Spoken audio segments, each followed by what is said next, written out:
ओम नमः सिद्धेभ्यः। ओम नमः सिद्धेभ्यः। अहिंसा परमो धर्म की। आचार्य गुरुवर श्री कुंद कुंद भगवान की। आचार्य गुरुवर श्री ज्ञान सागर मुनि महाराज की। संत शिरोमणि आचार्य गुरुवर विद्यासागर जी महामुनि राज की। समस्त आचार्य संघ की। चाहे चतुर्थ काल हो, चाहे पंचम काल हो, चाहे और कोई भी काल हो, छठे काल को छोड़कर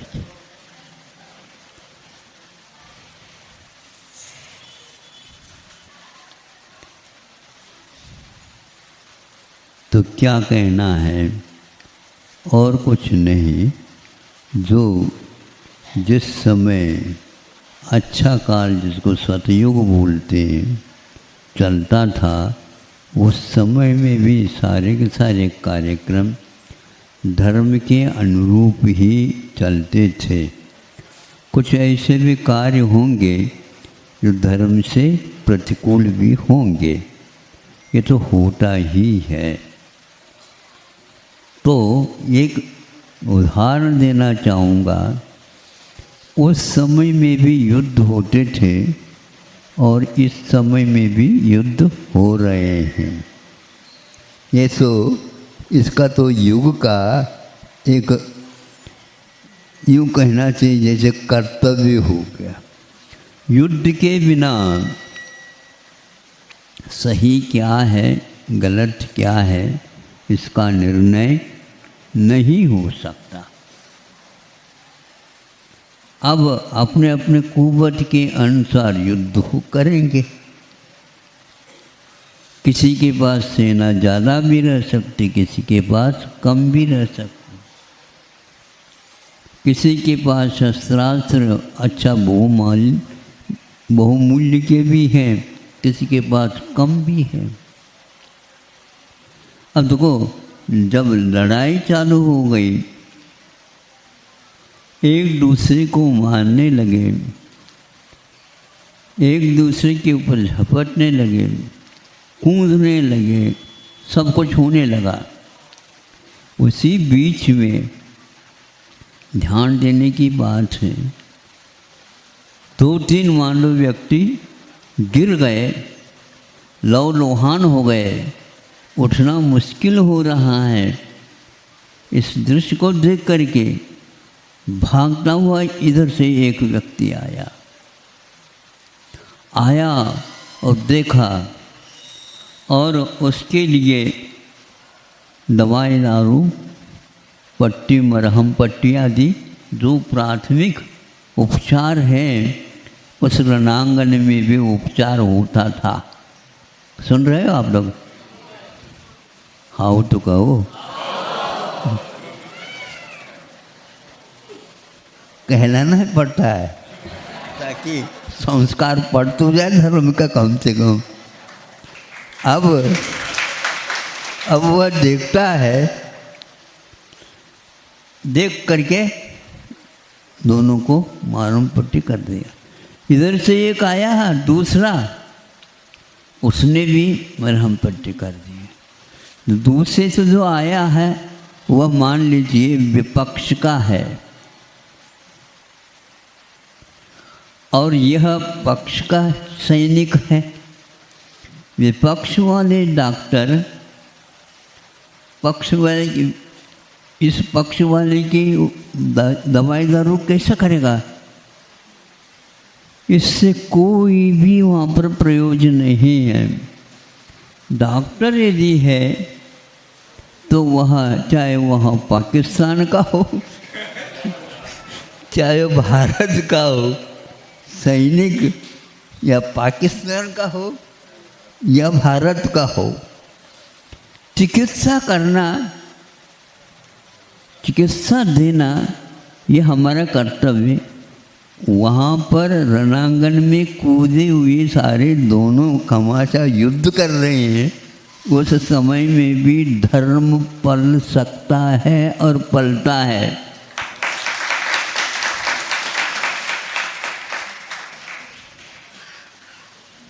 किंतु ये सब को होते हुए भी अनीति परक कार्य भी होते हैं। वो सेना में भले ही हो, लेकिन डॉक्टरों में कभी भी नहीं होगा। इसको बोलते हैं धर्म। अब रणांगन में भी धर्म पाला जा सकता है, तो आप लोगों को कम से कम अपने आंगन में बैठ तो करो।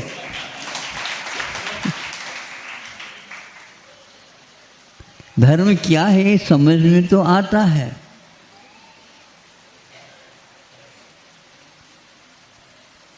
इस बात को लेकर के हम सोचते हैं कि धर्म अलग वस्तु है, कर्तव्य का नाम है। लेकिन कुछ अनीति परक युद्ध भी करने वाले सेना होती है।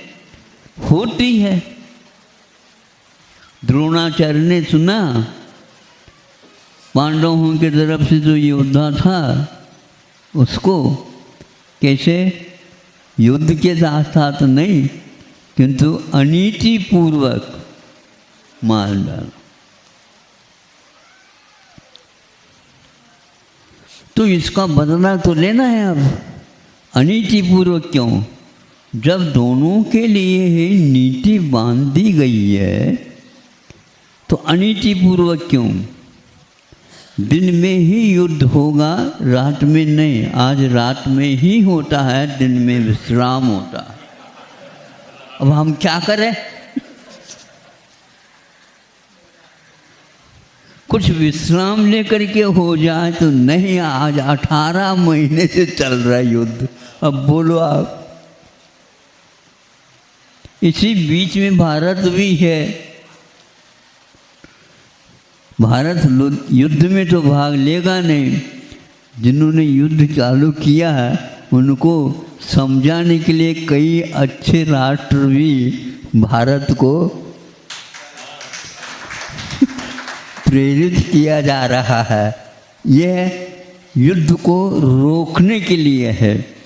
और इस कुछ लोग शस्त्रास्त्र बहुत मात्रा में देने भी चालू है कार्यक्रम। व्यापार तो रोकेंगे कैसे? ये क्या है? थोड़ा सोचना चाहिए। व्यापार होते हुए भी दूसरे का जीवन ही समाप्त हो रहा है अनीति पूर्वक, उसके लिए मदद करना ये धर्म है। व्यापार करना धर्म नहीं माना जाता, लेकिन कर रहे हैं क्योंकि संधि का अवसर का उपयोग करना। तो इधर से भी चालू हो गया। तो इधर से तो यह एक समय देखा और अश्वत्थामा मृतो, यही है, नरोवा कुंजरोवा, कुंजरोवा नरोवा। ये क्या है?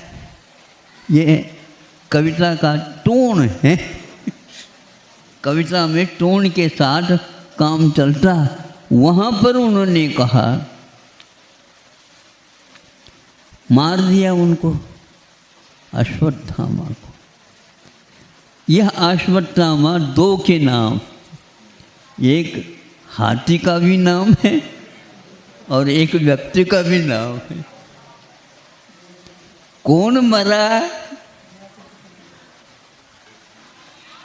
हाथी मरा नहीं, दोनों को नाम लिया जा रहा है।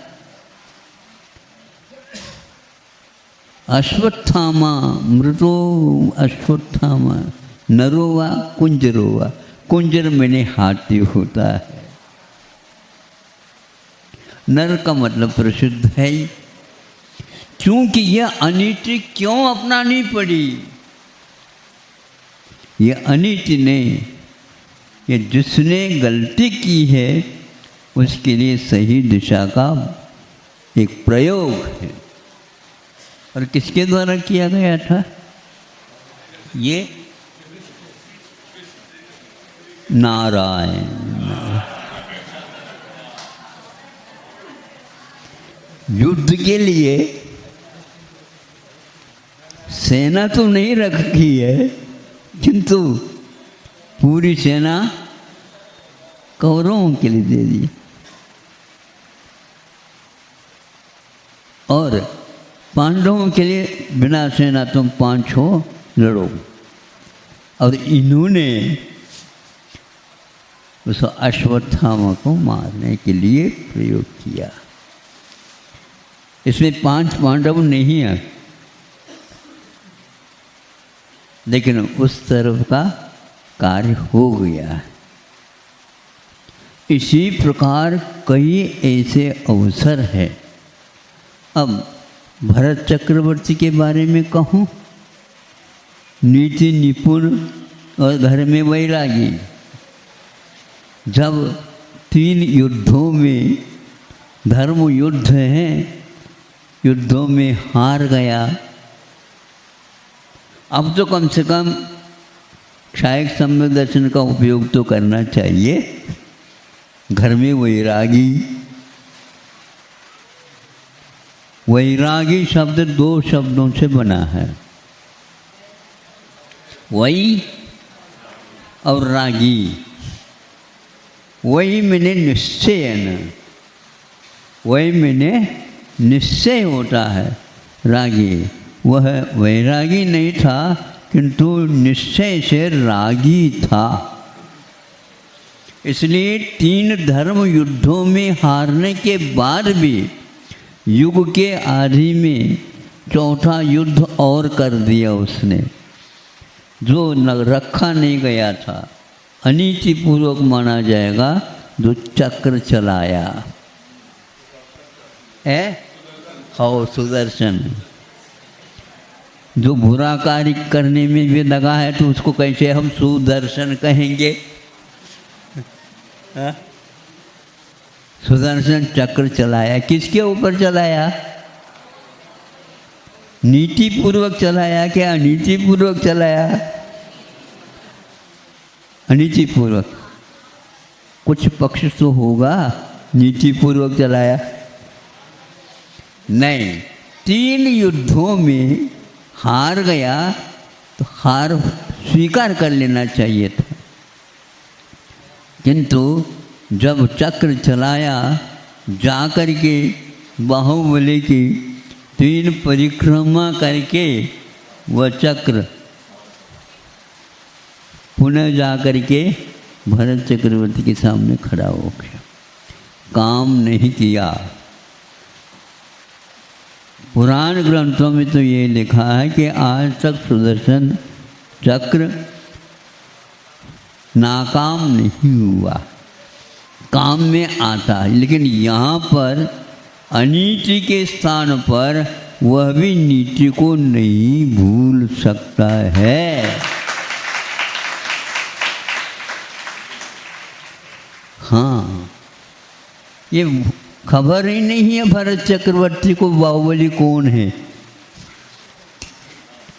बाहुबली तो अपने ही बंधु है, अपने परिवार का सदस्य है। परिवार के सदस्य के ऊपर कभी भी शस्त्रास्त्र, जो अमोघ शस्त्र काम नहीं कर सकते, ये नीति है। अब आप ही देख लो, ज़्यादा तो मैं कहना नहीं चाहता क्योंकि ज़्यादा वर्षा हो रही है।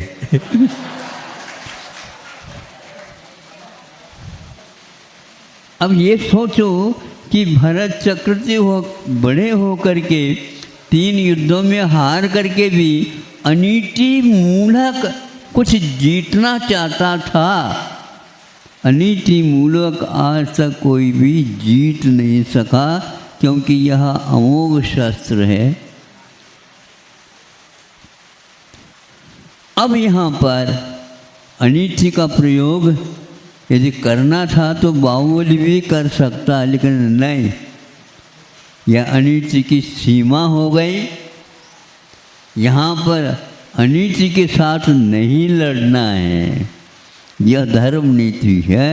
और बाहुबली को वैराग्य हुआ, वह वैरागी है, और यह चक्र के पीछे पड़ा हुआ रागी है। इन बात को सुन करके यह सब महापुराण का ही विषय है। दोनों का भाई भाई है, दोनों को मुक्त होना भी है, लेकिन मुक्त होने से पूर्व में अनीति जब तक करेगा तब तक उसके लिए मुक्ति मिलने वाली नहीं है। इसलिए हम कह रहे हैं कि आज भी युद्धों में कि कोई भी सेना का सदस्य कुछ आहत हो जाता है तो उसकी मरहम पट्टी भी आज कोई भी हो डॉक्टर मात्र वह वो करके करता है। उसी प्रकार आप लोगों को भी अभी ये सब कुछ करते करते हुए भी कुछ धर्म की बातें भी करना चाहिए। आप लोग बरसात में भी आ गए हैं। मैं सोच रहा था बरसात में नदी नाले आते हैं, लेकिन उन सबको भी पार करके आप आ गए। धन्यवाद है। अहिंसा परमो धर्म।